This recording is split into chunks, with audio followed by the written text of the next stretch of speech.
Oke, bismillahirrahmanirrahim. Assalamualaikum warahmatullahi wabarakatuh. Perkenalkan, nama saya Salman Basofi, Stambuk A1N1180886. Di sini saya akan memaparkan sedikit materi tentang mata kuliah sejarah Afrika, di mana mata kuliah ini memiliki 6 suku bab. Di sini saya akan menjelaskan satu persatu bab, tetapi di sini saya akan menjelaskan secara singkat-singkatnya saja.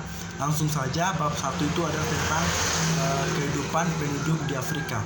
Kondisi ekonomi Afrika adalah benua merupakan benua termiskin di dunia berdasarkan Human Development Report pada tahun 2003 dengan garis 75 negara. Terus politik di negara-negara di negara Afrika itu merupakan penduduk Eropa, misalnya di Podosia dan Afrika Selatan. Sebuah sistem warga negara kelas 2 dibuat untuk memberikan orang Eropa lebih banyak kekuasaan politik. Jadi maksudnya di sini adalah pada saat itu di Afrika kekuasaan politiknya itu masih di bawah kekuasaan bangsa Eropa pada saat itu, orang Eropa yang menguasai Afrika.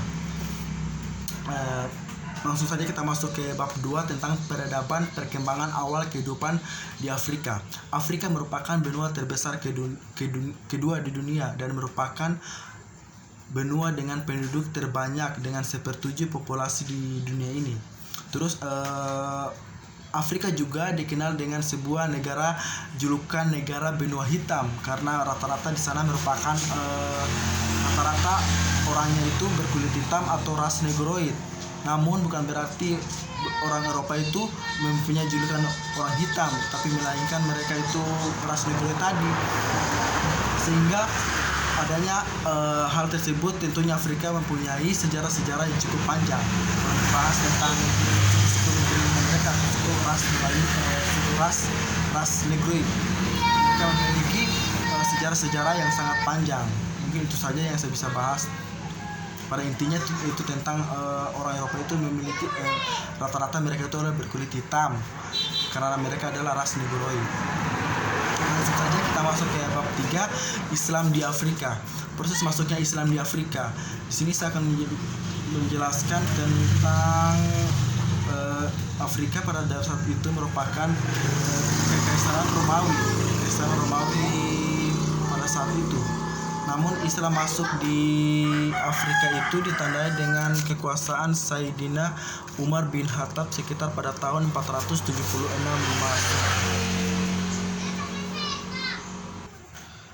Sayyidina Umar bin Khattab pada tahun 640 Masehi. Jadi intinya di sini bab 3 ini adalah Islam masuk ke Afrika itu pada masa kekaisaran Sayyidina Umar bin Khattab pada tahun 640 Masehi. Langsung saja kita masuk ke bab 4, perkembangan awal kedatangan orang-orang di Afrika. Kedatangan bangsa Eropa di Afrika. Permasalahan terus-menerus yang terjadi di Afrika kemudian yang membuat masyarakat dari orang-orang asing terutama dari Eropa untuk berani memasuki Afrika dengan alasan eksplorasi daerah dan lambat beralih menjadi Afrika sebagai lahan kepentingan yang dicapai oleh kepentingan bangsa Eropa itu sendiri. Seperti halnya bangsa Eropa Indonesia pernah dijajah oleh bangsa. Maksudnya di sini adalah perkembangan kedatangan bangsa orang yang di mayoritas oleh bangsa Eropa. Mereka itu sama halnya dengan bangsa kita sendiri, bangsa Indonesia. Mereka menjajah juga bangsa Eropa ini, juga mereka menjajah bangsa Eropa, bukan sama dengan Indonesia. Itu maksudnya mungkin. Bab 5 adalah kolonialisme dan imperialisme Barat di Afrika. Bab 5 tentang kolonialisme dan imperialisme Barat di Afrika. Di sini saya akan membahas tentang pengertian kolonialisme dan imperialisme saja. Kolonialisme itu berasal dari kata koloni yang berarti petani, sedangkan imperialisme itu berasal dari bahasa Latin yang arti perintah. Secara istilah, imperialisme berarti sebagai suatu usaha untuk memperoleh hubungan yang erat antara bagian-bagian kerajaan Inggris dengan negara Indonesia. Langsung saja kita masuk ke bab 6, ada politik apartheid. Di sini tertulis pada politik apartheid di Afrika tahun 1948 sampai 1999 merupakan kebijakan politik yang didasarkan atas warna kulit. Kebijakan ini dimulai oleh orang-orang kulit putih di Afrika. Suatu pada abad ke-20, Afrika suatu merupakan benteng terakhir imperialisme kulit putih. mungkin maksudnya di sini adalah politik apartheid adalah politik di mana membedakan antara warna orang kulit putih dan warna kulit hitam di Afrika. Adanya perbedaan atau ras antara ras orang kulit putih ini yang berkuasa di Afrika, sedangkan orang yang kulit hitam di Afrika merupakan menjadi budak dengan orang-orang kulit hitam. Mungkin itu maksudnya. Mungkin itu saja penjelasan saya tentang mata kuliah sejarah Afrika. Apapun kekurangannya mohon dimaafkan.